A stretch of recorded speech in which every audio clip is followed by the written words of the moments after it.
Di para sahabat itu, kaum muslimin, yang terbayang bagi mereka itu adalah infak, yang terbayang bagi mereka adalah sebuah kebahagiaan, keselamatan di akhirat yang kekal dan abadi di sisi Allah tabaraka wa taala. Semua kita boleh klaim sekarang, kamu cinta Nabi, cinta Ustaz. Cinta Nabi, cinta Ustaz. Termasuk saya, cinta Nabi, cinta.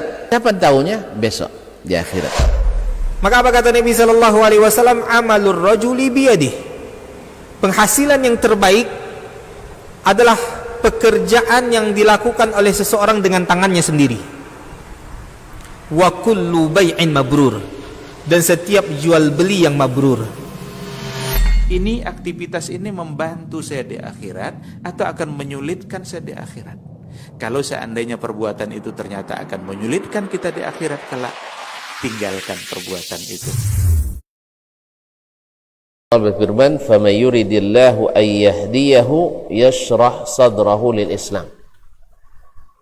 Barang siapa yang Allah inginkan dia dapat hidayah, Allah lapangkan jiwanya atau dadanya menerima Islam. Islam yang mana? Yaitu Al-Quran dan As-Sunnah.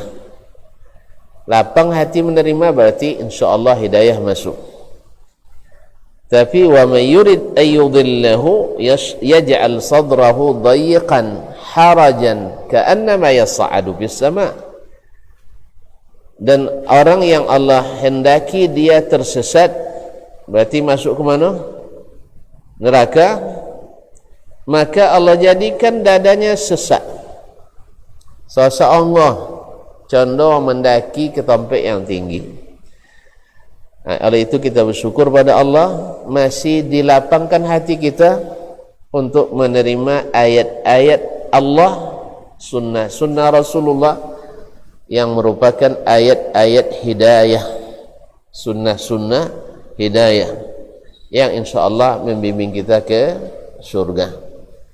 Oleh itu mari kita bersyukur pada Allah Tabaraka wa Ta'ala atas nikmat ini, karena ini sebenarnya lebih butuh kita kepada ilmu daripada butuhnya kita kepada nasi, makanan pokok kita.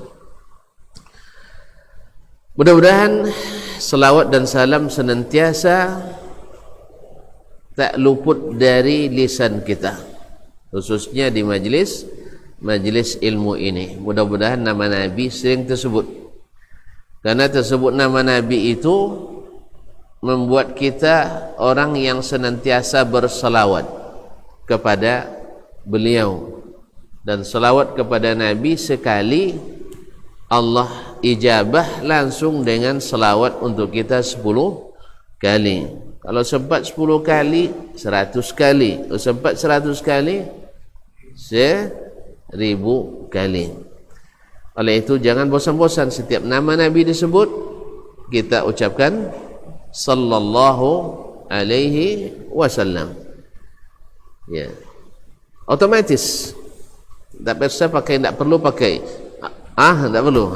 Langsung saja. Asal nama Nabi disebut, kita ucapkan salawat dan salam kepadanya.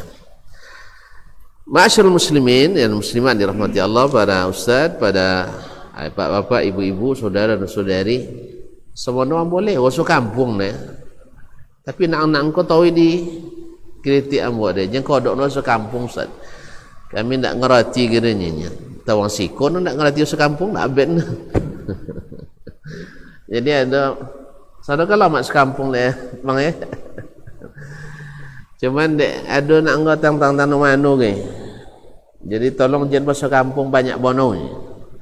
Ni dak luar juga orang Padang kayaknya kan. Tapi tahu gang masuk cu dia. Allah musta'an. Baiklah kaum muslimin dan muslimat. Jadi terpaksa contoh juga lah kan.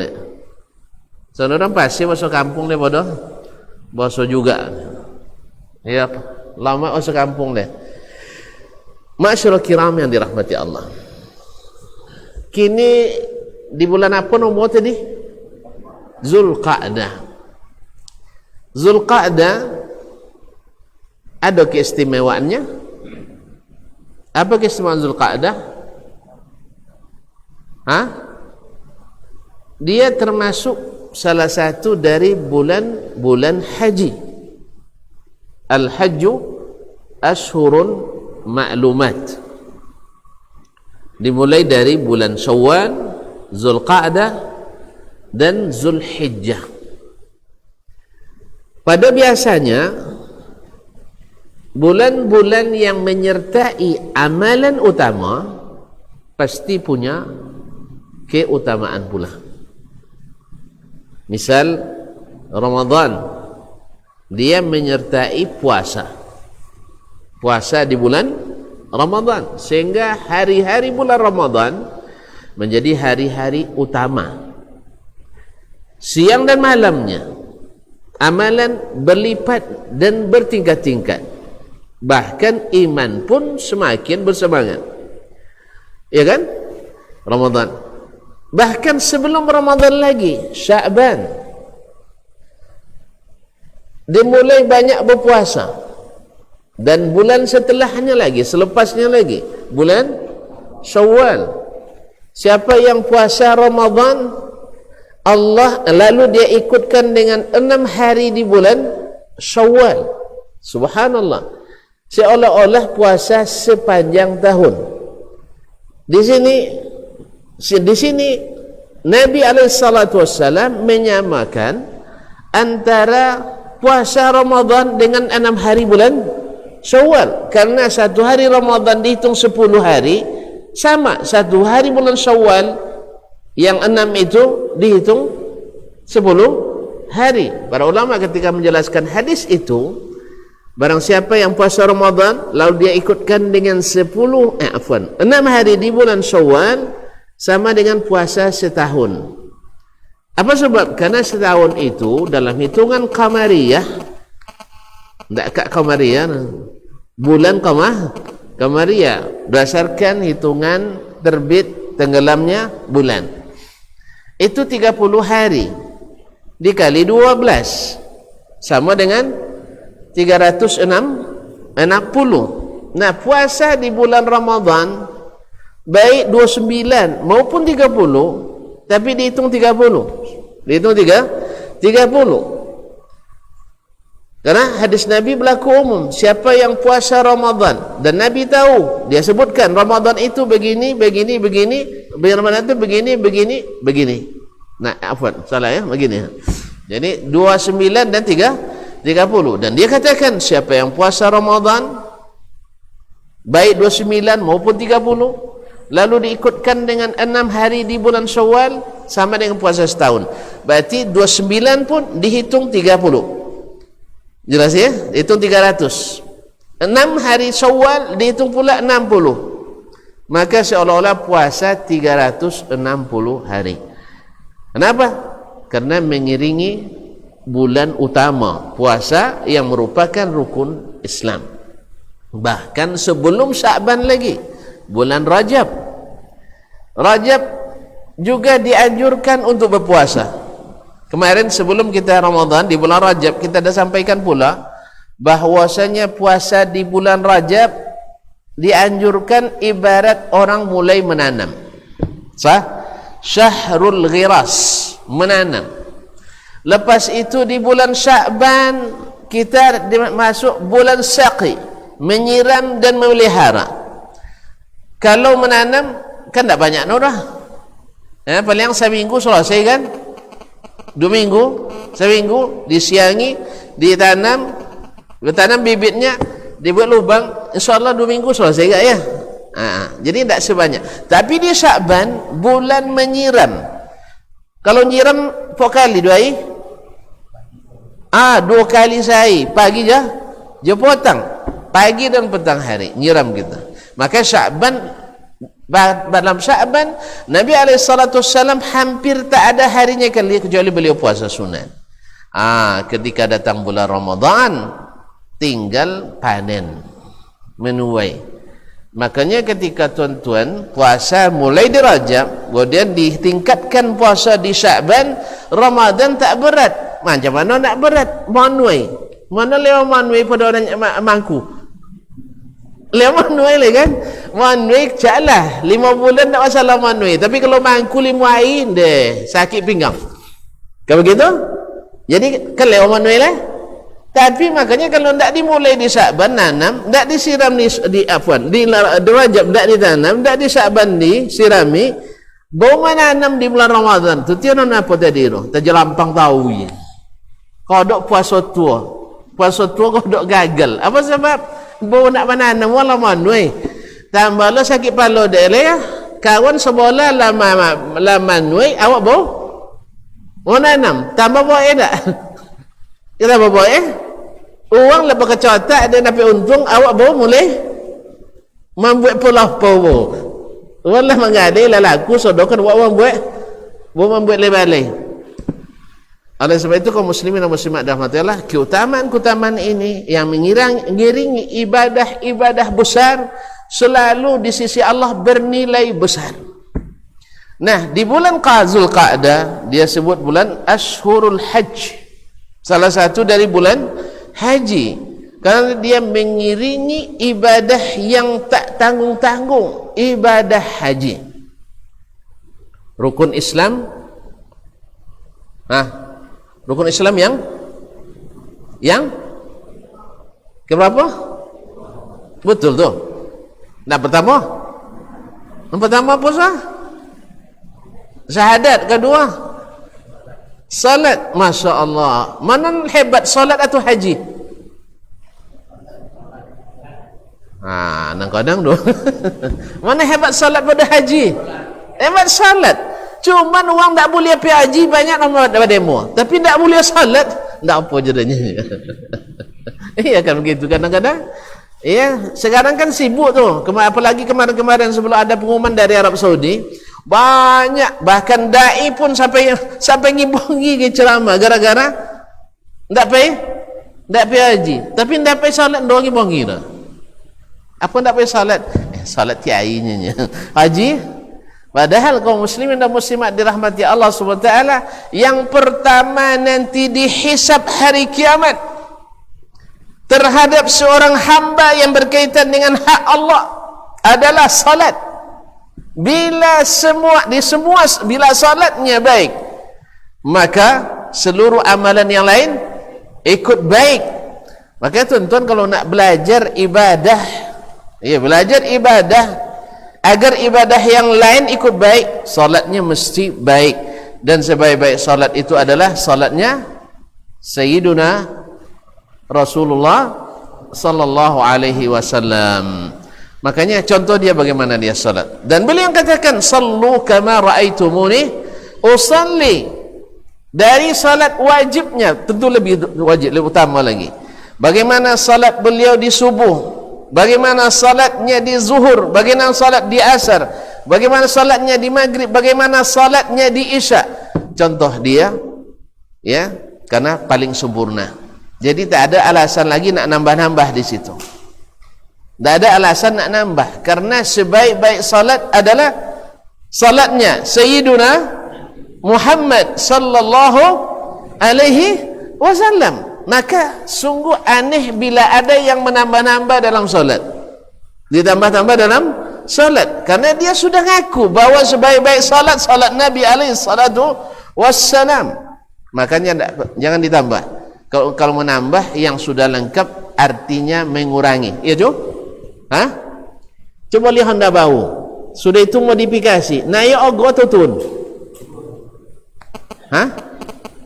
Boleh Honda mahal sih. Sudah itu dibubah. Setang ceneko jadi ceneko. Tambah mahal tambah buah. Tambah buah. Tidak akan tambah mahal. Oleh sebab itu jangan modifikasi, karena modifikasi mengurangi nilai, menurunkan harga. Jangan ditambah-tambah, karena Sayyiduna Muhammad sallallahu alaihi wasallam adalah sebaik-baik orang yang salat. Masyaallah kiram, kembali ke masalah Syahrul Zulqa'dah. Jadi haji adalah rukun Islam yang kelima. Ini rukun, ini orang-orang yang kuat-kuat, orang-orang yang hebat-hebat, orang-orang yang mampu-mampu. Tidak semua orang bisa berhaji dengan benar. Ya, tidak semua orang. Makanya haji itu bahasanya, coba lihat kaum muslimin, bahasa yang Allah gunakan untuk haji, wa atimmul hajja wal umrata lillah. Sempurnakanlah haji dan umrah lillah. Apa rahasianya? Sebagian ahli tafsir mengatakan, kalau haji itu hanya sekali. Bila tuan-tuan hajinya tak sempurna, walaupun haji berkali-kali, maka tetap kurang. Untuk nak pergi haji tu lucu ya. Untuk nak pergi haji, nanti kita bahas. Kaum muslimin dan muslimat dirahmati Allah SWT. Jadi kalau tuan-tuan nanti ditakdirkan Allah haji pertama khususnya, dan itu disebut dengan hajjatul Islam, maka pakailah kalimat wa atimmul hajja. Allah tidak katakan hujj atau addul hajja wal umrah, tidak, tapi wa atimmu. Apa makna wa atimmu? Apa makna wa atimmu? Tamam, sempurnakanlah haji dan umrah lillah. Apa sebab harus sempurnakan? Sebab sekali ini tak sempurna, dah selesai pula. Makanya bagaimana haji nak sempurna? Allah jelaskan dalam ayat, Nabi SAW jelaskan di dalam hadis-hadisnya. Makanya Nabi SAW tekankan untuk mengikuti beliau. Ya, dalam salat, sallu kama ra'aitumuni usalli. Salatlah kalian seperti kalian melihat saya salat. Apa sebab? Karena salat itu barometer dan indikator, pengukur mana yang baik amal, mana yang bukan. Siapa yang baik salatnya, pasti amalan baik ikut baik. Sebab dia kalau sudah biasa ikut Nabi di salatnya, tak mau menambah, tak nak mengurangi, insya-Allah di ibadah yang lain dia lebih mudah untuk itu. Tapi kalau sudah di salat, sudah mulai berkreasi, sudah mulai bermodifikasi, insya-Allah di ibadah yang lain akan lebih berani lagi. Jelas? Maka Nabi SAW ingatkan, salatlah kalian seperti apa kalian lihat saya salat. Dan di haji, khudhu anni manasikakum. Karena dua amal ini, kalau salat itu yang akan ditimbang pertama, itu akan dinilai pertama. Bila diterima, yang lain akan diterima. Dan haji karena tak mungkin diulang lagi, sekalipun haji berulang-ulang, hajjatul Islam hanya satu kali. Haji Islam itu yang rukun itu yang pertama. Yang kedua, yang kedua sunat. Sama dengan orang salat, walaupun salat sunatnya banyak, tapi salat fardu tak ada yang terima. Kadang-kadang kan ada orang kalau dia nak tahajud, tak salat isyarah, loloh. Apa lolohnya? Nak salat tahajud. Apa salat tahajud? Muazzaki dia nyanyi. Subhanallah. Muazzaki. Atau salat subuh gabung je duha. Apa sebab? Salat duha kau lapang hati dia nyanyi. Semua subuh. Jadi kaum muslimin dan muslimat, andainya salat salat sunat membuat salat fardu terkendala, tinggalkan salat sunat. Buktinya ada dalilnya tu. Ada dalilnya. Idza uqimatis salatu fala salata illa al-maktubah. Bila sudah dikumandangkan iqamat, tak boleh lagi salat kecuali salat wajib. Artinya apa? Misalnya tuan-tuan masuk masjid, salat sunat sebelum maghrib. Ada salat sunat sebelum maghribnya? Ada tak? Tak ada. Ada dosanya bang? Dah habis lah bang. Buktinya orang tak tunggu kamat, langsung kamat ban kada sudah azan. Iya le adanya salat sunat sudah maghrib. Nah cuy, kaji-kaji dahulu. Lain kan? Tak apa dia kamat langsung. Dia nak capek. Dia nak capek. Kaum muslimin dan muslimat dirahmati Allah SWT, banyak ugi azan langsung, kamat. Dulu ambo ketika ngisi di Indah Kiat di Perawang, awak pertama sampai itu tak balon tahun tu mengukur kau tu kan.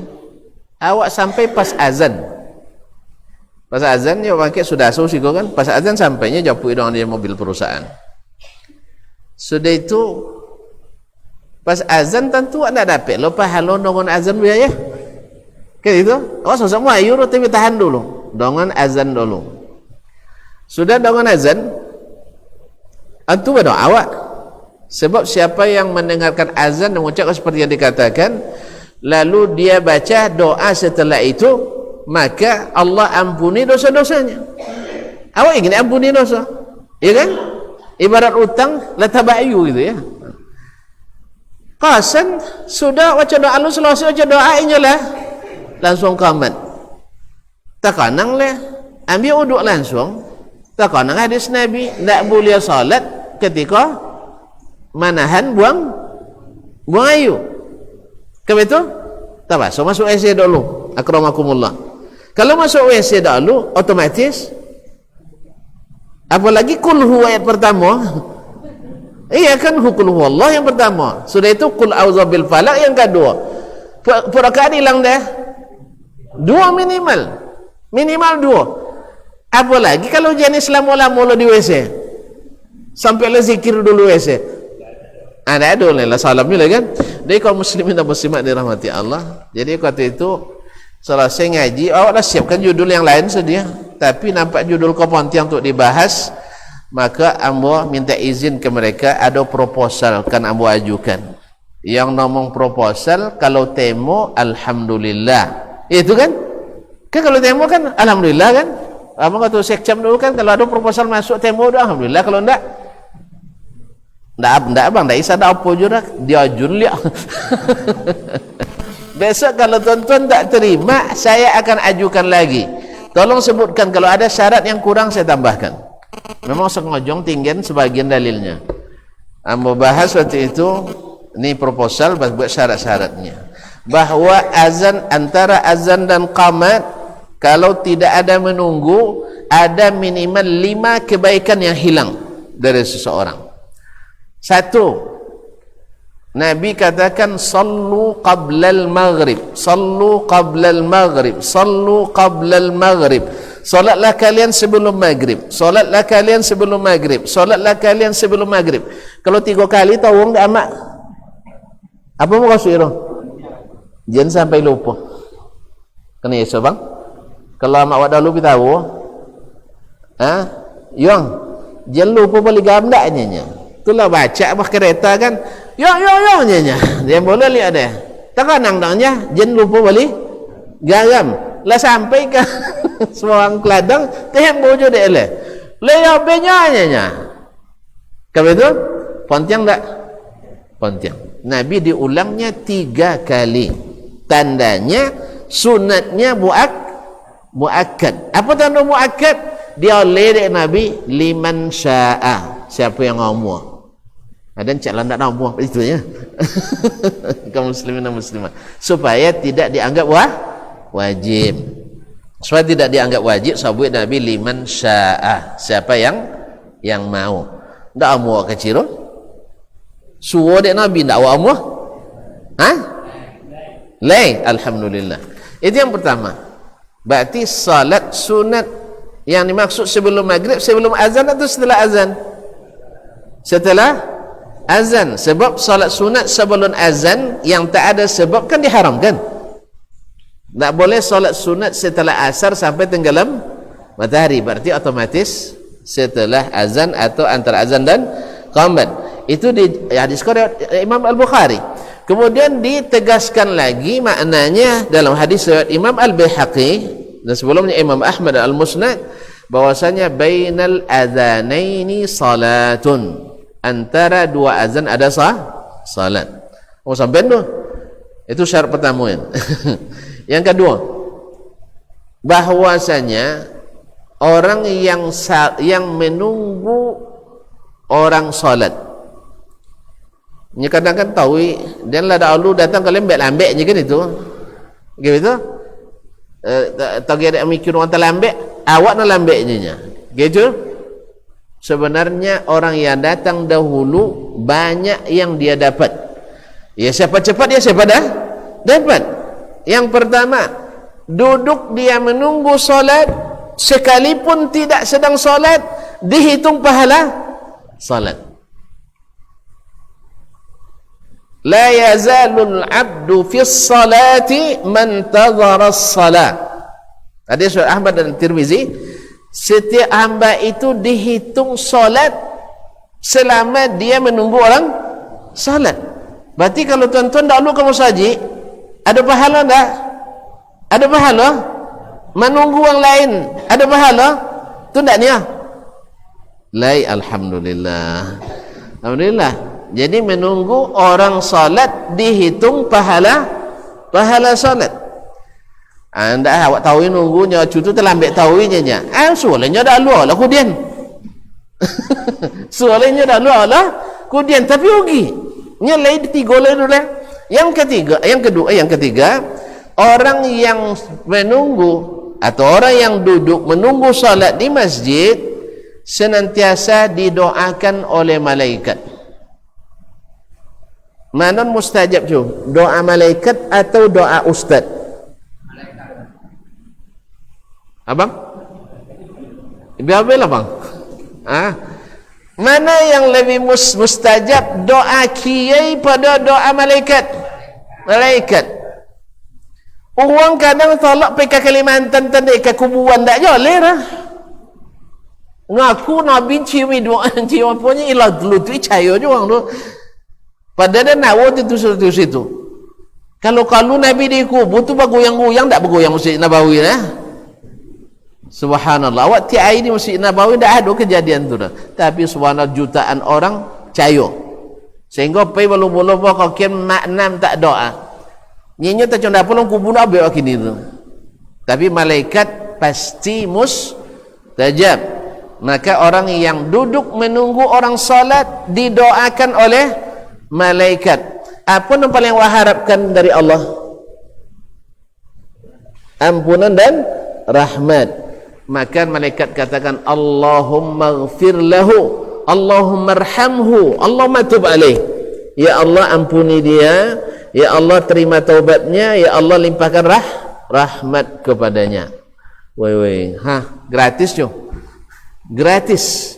Tak pakai perlu sewa bus, tak perlu pakai, ada setiap waktu salat antara azan dan qamat, dan lebih khusus lagi maghrib dan subuh, sebab waktu itu pertukaran shift malaikat, yang bertugas siang dan yang bertugas malam.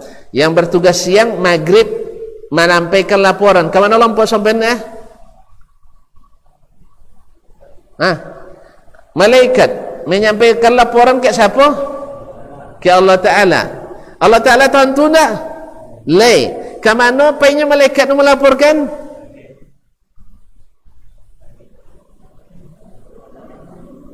Tak joleh je.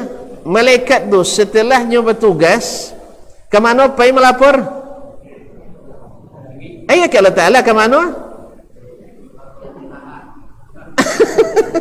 Ini tak joleh. Baca acak je laporan mana? Ke mana nyampe melapor? Kate. Ya ke kate? Kate mana? Kate langit. Langit ke apa? Kata tujuh. Berarti Allah di atas. Apa jawab? Ikut koi kaji sosek kan ni? Kaum muslimin. Yang mengatakan itu Allah. Yang mengatakan itu Rasulullah. Yang mengatakan itu ijma'nya sahabat. Yang mengatakan itu fitrah manusia. Orang yang mengingkari Allah di atas, setiap menyebut nama Allah tunjuk ke mana?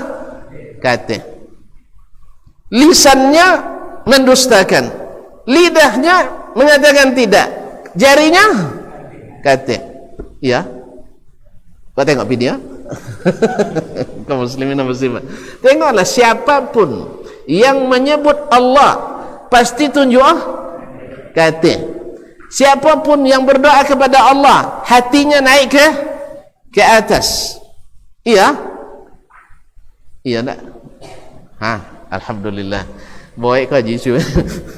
Nanya nala kan tak macam itu kan. Tak macam itu lah. Sampai kini ke? Kaji den tu. Kaji den. Alhamdulillah. Jadi kaum muslimin dan muslimat, malaikat selesai bertugas naik ke atas. Yang dapat ship baru bertugas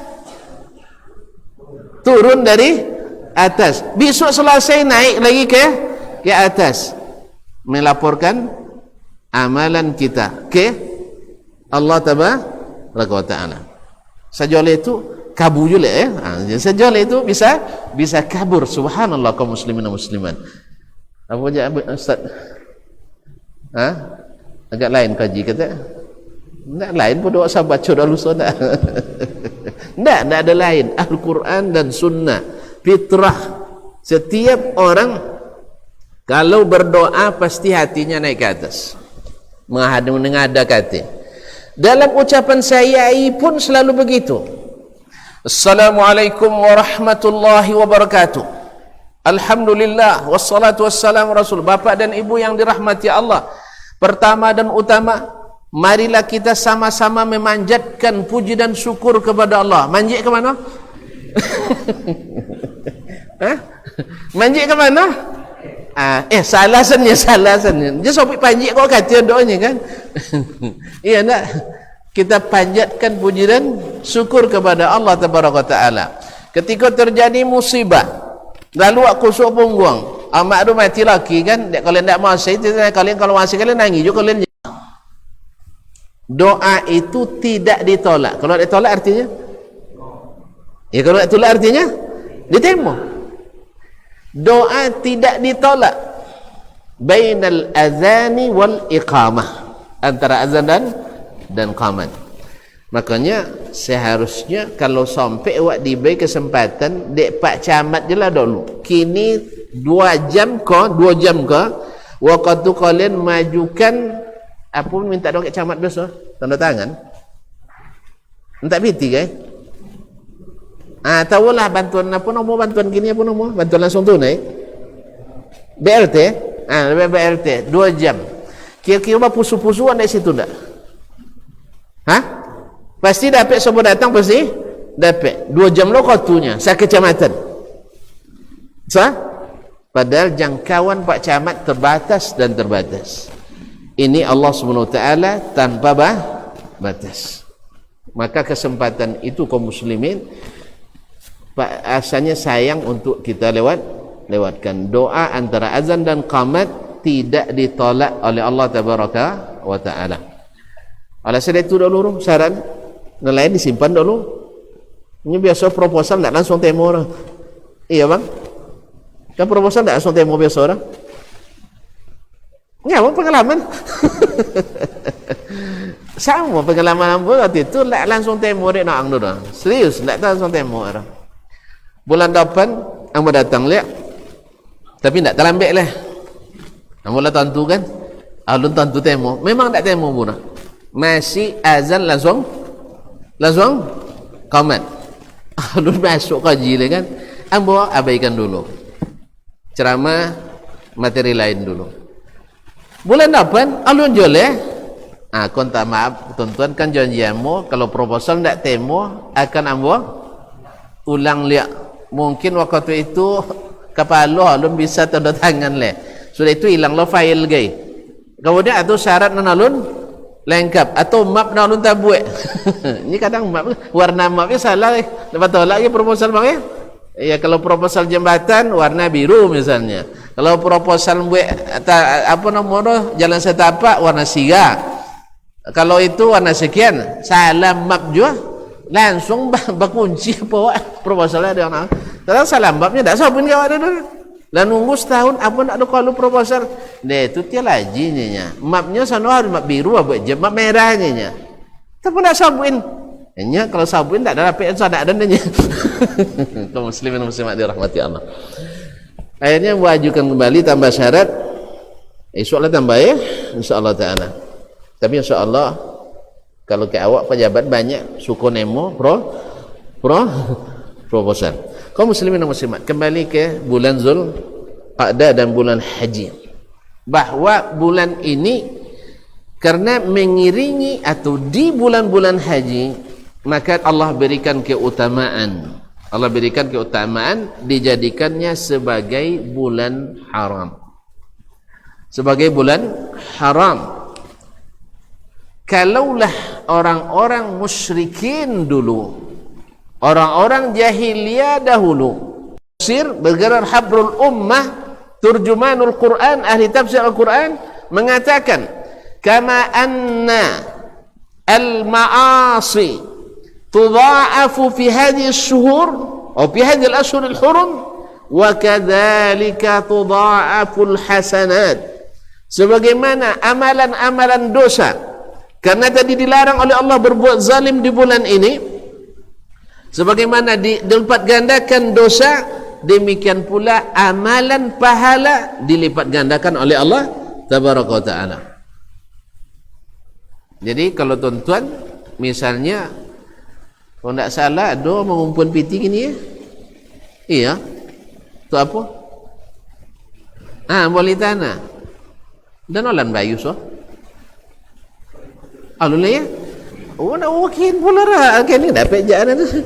Nah, dia janji yang mereka ni tak dikin dah dong. Ada alasan untuk orang bayu. Nanti ada alam piti le. Aman insyaallah. Jadi kaum muslimin dan muslimat, nah kesempatan di bulan ini Allah lipat gandakan di bulan haram.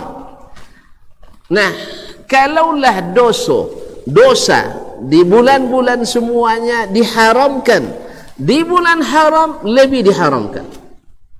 Apa dosa? Tentu yang terbesar adalah syirik. Adalah syirik kepada Allah tabaraka wa taala. Dan banyak syirik kadang-kadang tak disadari oleh kita. Tak disadari oleh kita. Nampak unggih ikut tanda muwazaki. Nampak uleh tanda bini kan mati. Kalau wanci ke bini gembira, alhamdulillah le nampak ulehnya. Allah musta'an. Mimpi ikan ai ko soi zakinya. Kaum muslimin dan muslimat, keyakinan seperti keyakinan jahiliyah bahawa tidak ada hubungannya antara mimpi ulek dengan mimpi mimpi ikan itu.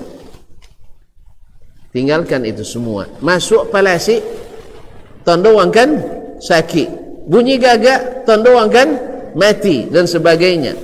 Itu keyakinan jahiliyah. Apa sebab jahiliyah? Karena lahir dari perkiraan dan perasaan manusia. Mungkin betul, mungkin salah. Betulnya tidak menunjukkan dia benar, hak. Sihir bisa dia mengin ayu kok. Betul kan? Angin kan? Tapi apakah sihir boleh? Boleh sihir? Tidak. Orang yang berdukun misalnya, bisa dia panggil arwah.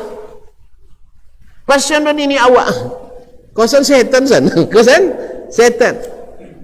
Dan orang yang melakukan itu, ambil wasu dengan orangnya langsung. Maksudnya ketikanya manggil arwah tu ustaz dan bertindak sebagai Tuhan, sebagai Khalik.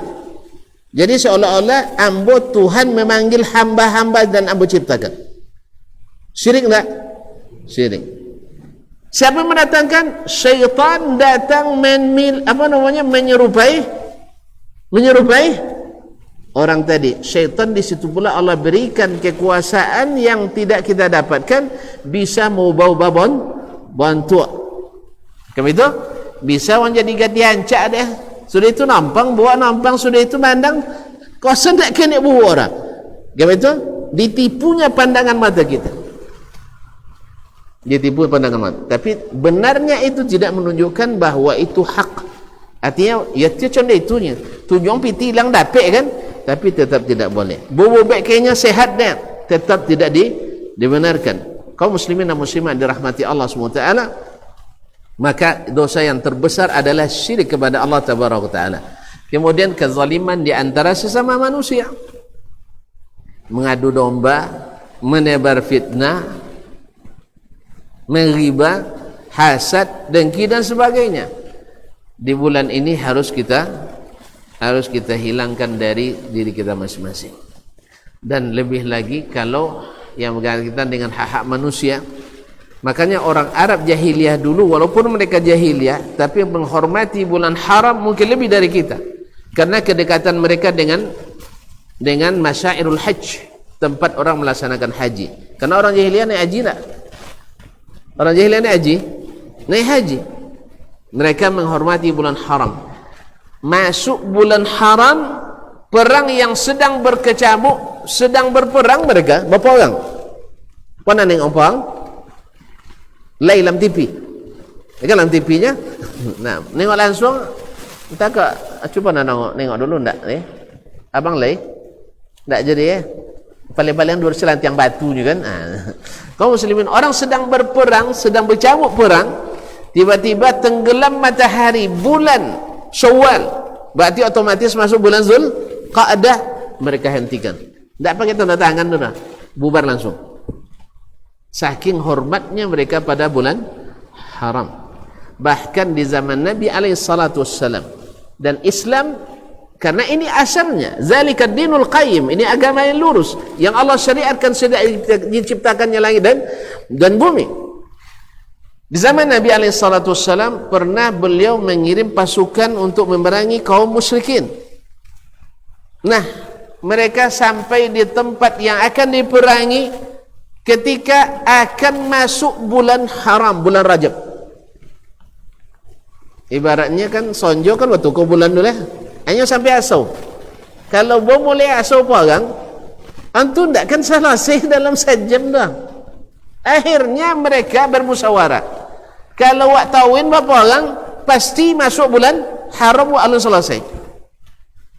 Cuman kalau ndak, ini perintah Nabi. Nabi kan memerintahkan bukan bulan diharam, tapi perang. Akhirnya mereka putuskan tanpa mengutus utusan ke Nabi SAW, mereka putuskan memerangi.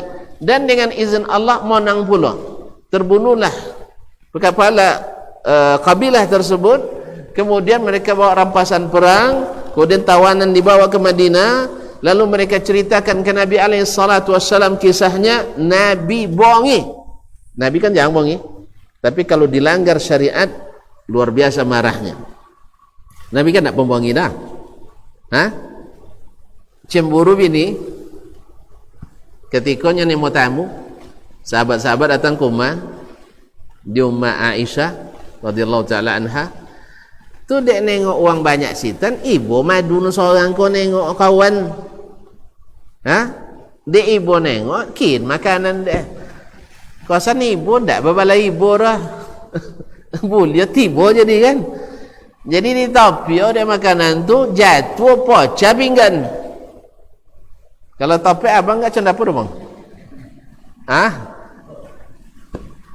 Kalau awak cendapur enggak? Bini babanta depan awak, depan kawan-kawan awak. Awak segani. Cendapur enggak? Entahlah payahnya bu. Kaum muslimin muslim. Tapi Nabi SAW tidak marah. Paling hanya dia ucapkan gharat umukum, ibu kalian sedang cemburu. Hanya itu yang dia ucapkan. Lalu dia ganti, suruh yang memecahkan mengganti piring yang dipecahkan. Selesai. Tapi kalau syariat yang dilanggar, Nabi marah. Akhirnya Nabi, sebab apa nanti orang akan mengatakan Muhammad sallallahu alaihi wasallam tidak menghormati bulan-bulan haram. Akhirnya orang-orang Quraisy mulai bernyanyi. Tu tengok Muhammad, anak buahnya kurang ajar. Ya dasar gurunya. Gitu lagi dasar gurunya. Gitu kadang. Kalau murid buat panggil, tapi kono guru. Kan macam itu. Padahal tak suruh guru dah kan. Tapi guru itu beresiko. Makanya tuan-tuan jadi murid jangan buat masalah tu yang menyebabkan guru kena. Di antara hak guru terhadap murid, jangan sebabkan guru kena oleh perangai kita. Dan betul Nabi marah. Ini bulan haram, syariat Allah SWT dilanggar. Akhirnya datanglah utusan orang musyrikin, orang Makkah, Quraisy, ke Nabi alaihissalatu wassalam mengkasuskan Nabi alaihissalatu wassalam. Babo materai 10,000 sekali. Mengasuskan Nabi ke Madinah. Dan Nabi alaihissalatu wassalam bukan orang yang menegakkan benang basah. Salah tetap salah walaupun di pihaknya. Maka Nabi alaihissalatu wassalam memerintahkan kepada seluruh pasukan mengembalikan seluruh rampasan perang, membebaskan seluruh tawanan. Itu cuma itu selesai, tidak isyarat dan mati pun ya, dan membayar tebusan orang-orang yang terbunuh pada perang itu dari kalangan orang kafir. Karena bunuh dan tersalah bunuh kan, salah bunuh. Makanya Nabi membayar tebusan. Tentu deh tuan-tuan tebusannya. Kalau sitan wak bunuh orang, tentu tebusannya 1 ku unta. Mana mahi unta pada kabau? Mahi unta pada kabau? Mahi unta. Iya. Kabau berapa siku? 7 boleh. Mau boleh lah buat ya? Mau boleh. Kali 1. Takkan tombol ya. Pertengahan je lah bang, berapa bang? Jadi kita pergi 1 lah dulu. 10 juta kali 1 1 miliar. Amu je mati. Kalau ganti dia orang awak 1 miliar, acaklah mati lah ayah nang ni. Terus dia tu lagi kalian dapat makan. 1 miliar ganti. Kalau sampai 10 miliar Nabi kena ganti. Kaum muslimin dan muslimat dirahmati Allah. Itu betong muah je korang. Betong muah. Begitulah berharganya jiwa di negeri itu. Ya, dalam Islam jiwa itu sangat berharga. Kaum muslimin dan muslimat dirahmati Allah, ini pelanggaran di bulan haram yang dilakukan oleh sahabat karena salah dalam berjihad, Nabi menanggungnya karena ini salah. Maka tidak boleh menegakkan benang merah. Benang basah. Mas waktu Allah setengah lah. Esok sambung ya. Baiklah kaum muslimin dan muslimat. Nah, bulan-bulan haram, bulan haji dilaksanakan di bulan haram. Ada hikmah. Haji itu kan hanya di bulan Zulhijjah. Kan bulan Zulhijjah. Bila mulai haji tanggal 8. Bila selesai tanggal 3 boleh. Iya. Iya tak? Tanggal 8 Zulhijjah wak ke Mina. Lalu pun bang. Hanya abang tanggal 9 ke Arafah langsung saya. Nah, dah pergi Mina. Ke Mina tanggal 8 Tarwiyah. Sudah itu pagi esok ke Arafah. Ya, wukuf di Arafah sampai tenggelam mata. Sudah itu mabit di Muzdalifah sampai setelah subuh menjelang terbit matahari bangkit ke Mina. Melontar jumrah Aqabah. Sudah itu mabit 3 malam di Mina dalam rangka jumrah melontar jumrah yang 3. Dan setelah itu awak pulang ke Makkah. Bagi yang bisa tawaf dia itu tawaf ifadah, tidak boleh. Setelah itu pun boleh. Kemudian saya akan pulang tawaf wada. Kan semua tu hajinya. Cuma apa Zulqa'dah masuk bulan haji, Syawal masuk haji. Kemudian setelah itu ada bulan haram, iaitu Muharram. Wallahu a'lam, seperti kata Imam Ibnu Katsir rahimahullah taala, salah satu hikmahnya adalah orang kan pergi haji itu ada yang datang dari jauh memerlukan waktu. Misalnya orang Madinah kalau naik onta ke Makkah itu minimal 8 hari. Minimal 8 hari. Kalau mulai tanggal 8 tak mungkin tanggal 1 Zulhijjah bang kira. Nak umrah lo dulu kan? Karena umrah lo tak mungkin. Makanya bangkitnya di bulan Zulqa'dah. Nah, kalau masuk itu bangkit bulan Zulqa'dah, tak bulan haram, dipastikan dihadang oleh suku lain. Karena suku berbantah-bantah tahu je saya turun. Jadi kalau awak kini banyak terbantah suku berarti lah jahiliyah lah lihat. Kalau lah bantah tu kira suku lah jahiliyah lah lihat. Kaum muslimin dan muslimat dirahmati Allah, dipastikan mereka akan diperangi di jalan. maka Allah syariatkan Zulqa'dah bulan haram supaya aman. Dan sejauh-jauh perjalanan pada masa itu menuju Mekah adalah lebih kurang sebulan. Sebulan di perbatasan Syam, Yordan itu kalau menuju atau Palestina menuju ke Mekah itu satu bulan perjalanan.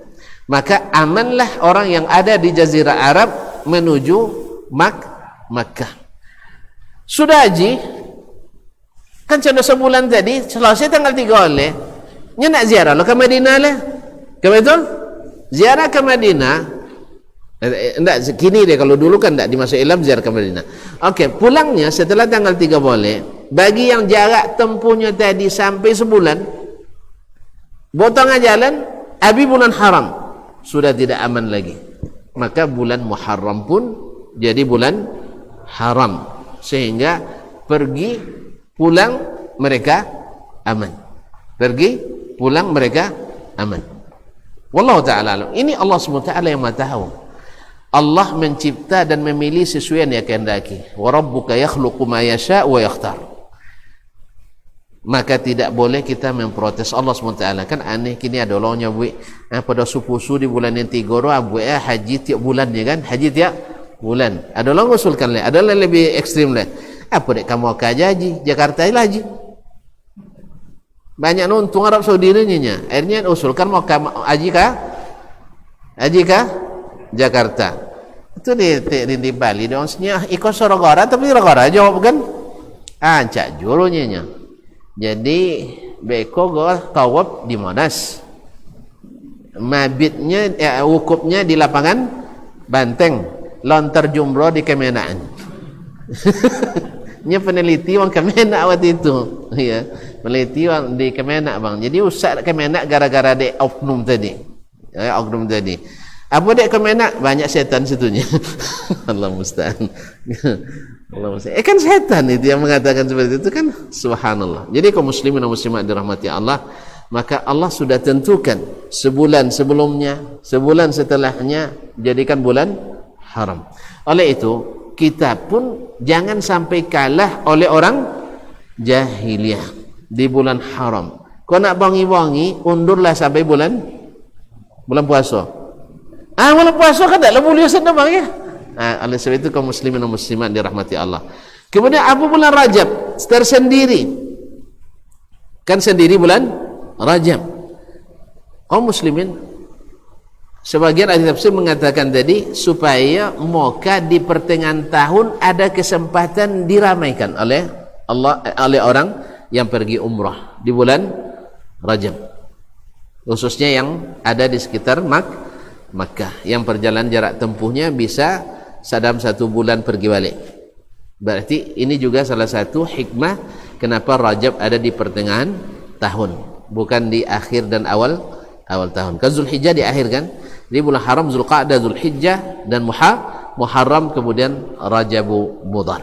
Ma'asyiral kiram yang dirahmati Allah SWT, sebenarnya banyak amalan-amalan di hadapan kita. Setelah 2 pekan lagi insyaallah kita akan masuk hari-hari paling berharga, hari-hari yang paling bernilai. Ma min ayyamin al-amalu salihu fiha ahabbu ila Allah min ashri Zulhijjah. Tidak ada hari yang amalan lebih disukai Allah daripada amalan di 10 hari pertama bulan Zulhijjah. Sampai ditanya walal jihadu fi sabilillah, sekalipun jihad fi sabilillah, jawab Nabi walal jihad fi sabilillah, sampai jihad itu tidak bisa menandinginya kecuali yang satu hal, seseorang illa rajulan kharaja bi nafsihi wa malihi, orang yang keluar berjihad dengan harta dan jiwanya sendiri, tak satu pun kembali, hartanya tak kembali, dia sendiri pun mati syahid. Aku tidak bisa ada lawannya, karena orang mati syahid masuk surga tanpa hisab kecuali bautang, bautang. Kaum muslimin dan muslimat dirahmati Allah. Nah, siang hari 10 pertama bulan Zulhijjah lebih afdal dari siang hari terakhir bulan Ramadan, 10 terakhir bulan Ramadan. Malamnya 10 malam terakhir bulan Ramadan lebih afdal dari 10 malam pertama bulan Zulhijjah, dan pada keduanya ada keutamaan. Oleh sebab itu jangan sampai lupa untuk di hari-hari bulan haram ini untuk menahan diri. Ya, kalau tidak pun bisa buat kebaikan, jangan sampai berbuat keburukan. Ya, apalagi di musim pandemi kan lagi terbatas. Ada juga gunung pandemi kan. Ya, tidak bebas bono buat dosa orang. Bebas bono buat dosa. Allah musta'an. Kaum muslimin dan muslimat yang khususnya puasa 9 Zulhijjah dan khususnya ibadah di hari raya Idul Adha, dan ada ibadah yang utama yaitu al-qurban atau al-udhiyah. Dan ingat, udhiyah ini milik Allah. Kadang-kadang tuh korban itu milik Allah, bukan milik yang berkorban, bukan milik panitia. Kadang-kadang saya kalau dibahas panjang tuh. Jadi korban itu milik Allah. Oleh sebab itu bertakwalah pada Allah dalam pelaksanaannya. Ikutilah aturan Allah dalam melaksanakannya, bukan aturan panitia, bukan keinginan orang yang berkorban. Karena ini sudah khususkan untuk lillahi tabaraka ta'ala. Makanya sampai kurban itu mendekatkan diri ke Allah. La yanalallaha luhumuha wala dima'uha walakin yanalu taqwa minkum. Darah dan daging itu tidak perlu sama Allah, tidak sampai kepada Allah. Yang sampai adalah ketakwaan. Orang yang bertakwa adalah sesuai perintah Allah, sesuai tuntunan Rasulullah sallallahu alaihi wasallam. Jangan dilanggar. Ya, jangan dilanggar. Maka pelajari dengan sebenar-benar bagaimana pelaksanaan kurban agar tidak sia-sia. Kadang-kadang hanya gara-gara sedikit tapi akhirnya bermasalah. Justru kadang-kadang berbantah atau kayak itu kadang-kadang. Ya, kadang-kadang masalah kulit gitu kan. Kulit kalau diwagin tidak ada nak ni orang, tapi kalau dijual laku, kan aneh loh. Dan di Indonesia aneh-aneh. Kalau dijual laku, di ban tidak ada nomor. Akan ada john itu alasan, makanya dijual. Mana ada orang Indonesia tidak mau dibayar gratis?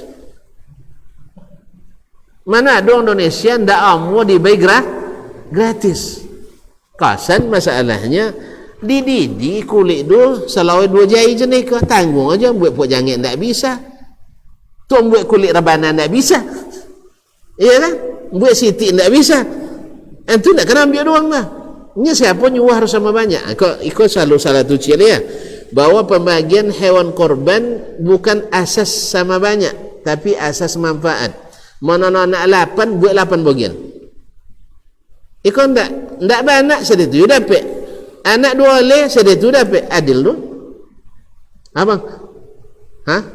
Lado yang menerapkan itu. Ada yang menerap kurus masjid.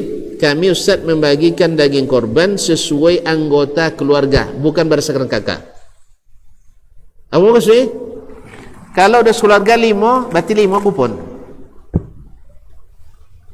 Bisa buat tak? Bisa? Tapi bakal jauh deh. Kalau perumahan tak adil lah. Kalau di Endo dapat 1,5 kiloganya, kami dapat 3 bampek rumahnya. Alhamdulillah lekau ada makan lagi yang. Kalau ikan tak, anak 2 boleh 1,5 kilo ya dapat. Dan tak beranak 1,5 kilo ya dapat. Wajah tu. Uang sitan boleh lebih 3 bulan tak habis-habis. Ikan tak cukup untuk sekali makan lah. Itu perlu dipertimbangkan. Aku tak wajib udah. Ikan tak wajib, tapi tolong dipertimbangkan yang seperti itu. Tapi bakal jauh deh. Ini kan takarrub tadi. Takarrub kepada Allah tabaraka wa ta'ala. Cuba dicubung setahun kau insyaAllah. Korban banyak tu. Bapak ikut? Pan boleh? Masuk rekor muri nampak. Nah, isa dusun tu. Dusun yang paling banyak berkorban dusun Pai. Iya bang? Mau masuk ke muri bang? Tahun ini aja. Tahun apa lebih boleh? InsyaAllah. Jadi oleh sebab itu kaum muslimin, coba dipertimbangkan tadi jumlah pembagiannya berdasarkan anggota keluarga. Kadang-kadang nan buat 2 keluarga tu, bampek keluarga tu buat dulu aja dagingnya. Ini dapat 5 kilo. Nan nikah ajan awi sedikit daging, 2 anggota keluarga. Ini dapat 1,5 kilo. Asos kan kuang pasana. Nah, kalau bisa memang bukan sama banyak, tapi adalah sesuai dengan yang kan mau, yang kan memakan. Wallahu alam. Tapi walaupun itu tidak wajib sama banyak, tidak wajib, yang seperti itu tidak wajib. Kan pada asalnya kurban kan diurus masing-masing, diurus masing-masing. Itu yang paling afdal. Cuma kalau masing-masing tidak condong ke korban, nah kayak itu. Ya, kalau tidak kan masing-masing tidak condong kan berkorban, maka dibentuklah panitia. Nah, panitia itu hukum asalnya sukarela. Ada sukarela. Tapi kalau minta upahnya jangan dikorban diambil. Karena itu bagian Allah yang berhak membagi. Dan Nabi melarang keras mengambil upah dari daging korban. Itu di mana? Kewajiban orang yang berkorban. Kalau itu tidak cekik korban dia Ustaz ni. Korban memang tidak wajib lah. Tapi kalau tuan-tuan mau berkorban dapat pahala besar, maka harus berkorban. Harus berkorban. Kalau panitia minta upah tambah. Mikirnya sebagian tambah 1.000. Tapi rata-rata kan panitia kan minta upah lah. Minta daging hajinya sebagai upah. Daging tak boleh dijadikan sebagai upah. Jalannya kulit pun tak boleh. Bahkan minta maaf ya, kotorannya tidak boleh jadi upah. Ya, barang najis semua tu sudah jadi upah. Kan dibopong. Ini kaum muslimin dan muslimat dirahmati Allah, kalau panitia, pelaksana, tukang bantai perlu upah, harus dibayar oleh yang berkorban atau panitia yang berkorban membayarkan. Boleh panitia bayarnya? Bolehnya? Dan sebenarnya kalau waktu ada banyak opsi yang bisa ditawarkan. Dan mudah-mudahan ini bisa dipahami, karena wa may yu'azzim sya'airallah fa innaha min taqwal qulub. Siapa yang menta'zim syiar Allah, ini masuk ketakwaan yang ada dalam hati. Dan kita harus ta'zim, ini syiar Allah yang berhak mengatur, bukan kita yang berkorban, apalagi wakil yaitu panitia korban. Mudah-mudahan bisa diperhatikan dengan baik. Semoga korban kita diterima ikhlas lillahi tabaraka wa ta'ala. Dah lama masuk kau tu? Abang tak bang sabut apa? Baik, kita sudahi aja ya. Kita sudahi sampai di sini. Ada pertanyaan? Alhamdulillah. Jole sodo? Alhamdulillah.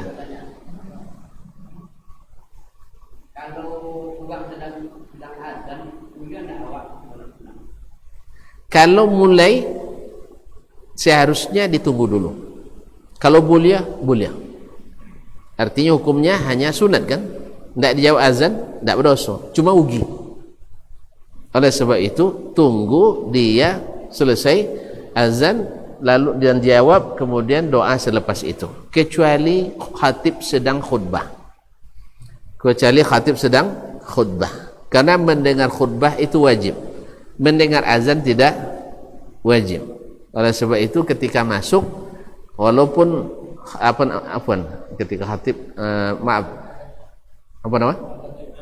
azan Jumat maksudnya, azan Jumat, karena azan Jumat itu akan berpengaruh. Kalau kita tunggu dulu khatib, tunggu dulu azan baru solat, berarti sedang khutbah, kita sedang solat sunat. Maka ini dikecualikan oleh para ulama, karena mendengar khutbah itu lebih utama di saat itu daripada menjawab azan. Jelas jo? Jadi pas masuk khatib lah nanya mimbar. Sono logi waru. Sono lah logi. Sebab la tutri dia malaikat catatan. Mungkin catatan keutamaan atau catatan pahala Jumat sama sekali. Itu sebagian ulama mengatakan catatan keutamaan. Siapa yang datang di rombongan pertama, waktu pertama seperti berkorban seekor onta. Siapa yang datang pada saat kedua seperti korban seekor sapi. Siapa yang datang saat ketiga seperti korban seekor kambing. Siapa yang saat keempat seperti korban ayam. Siapa yang kelima seperti korban seekor sebuah telur. Dan setelah itu malaikat menutup catatan. Tak ada lagi keutamaan. Jadi tambahlah dengan tidak mendengarkan khutbah. Sudah lewat terlambat, tidak lama mendengarkan khutbah. Jadi saat itu mendengarkan khutbah wajib. Buktinya siapa yang berbicara sedang khutbah, Jumatnya lagha, sia-sia. Makanya di hari Jumat, kalau azan kedua di hari Jumat, kalau 2 kali azannya, artinya azan setelah khatib naik mimbar, maka dianjurkan untuk segera salat sunat, tidak perlu didengarkan muazzin, dan diusahakan selesai kita salat imam mulai khutbah. Jadi baca surah Al-Baqarah rakaat pertama kan, rakaat 2 baca Ali Imran. Cukup dengan ayat-ayat pendek supaya selesai kita salat khatib khutbah. Wallahu musta'an. Baik. Barangkali sampai di sini. Mohon maaf dan terima kasih. Yang benar semata-mata taufik dari Allah. Kalau ada yang salah dan khilaf itu kekurangan saya, kepada Allah saya mohon ampunan, dan kepada bapak dan ibu, saudara-saudari, aku minta dimaafkan. Tidak lakukan azan tadi. Biasanya kalau azan langsung dia azan bang. Ya bang, langsung dia azan. Dia pun sabun ni lah. Nah, yang paling berhak azan tu kan muazzin. Ustaz tidak berhak melarang tu. Ini kadang-kadang minta izin lagi ustaz kan. Kalau di ustaz tidak. Jadi muazzin Masjid Haram, Masjid Nabawi tidak pernah minta izin ke ustaz nah. Sedang pengajian azan aja. Terpaksa berhenti. Sebenarnya gitu aja di masjid-masjid. Kalau sedang pengajian masuk waktu azan aja. Kalau lah azan pasti berhenti ustaz nah. Pasti berhenti. Tapi kalau tidak azan itu tahu je deh. Sangkul lah bebas semuanya.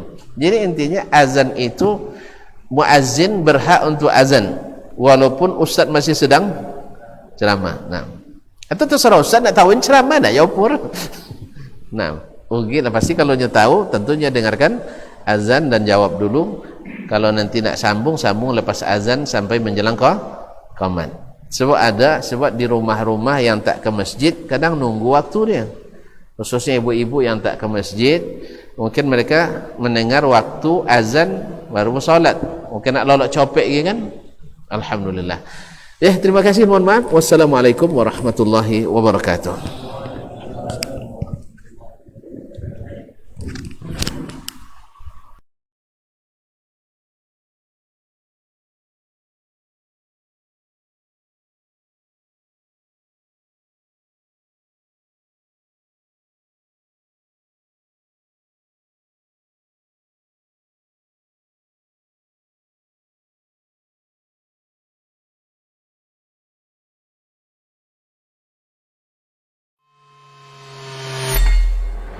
Di para sahabat itu, kaum muslimin, yang terbayang bagi mereka itu adalah infak, yang terbayang bagi mereka adalah sebuah kebahagiaan, keselamatan di akhirat yang kekal dan abadi di sisi Allah tabaraka wa taala. Semua kita boleh klaim sekarang. Kamu cinta Nabi? Cinta Ustaz. Cinta Nabi? Cinta Ustaz. Termasuk saya. Cinta Nabi? Cinta. Dapat tahunya besok di akhirat.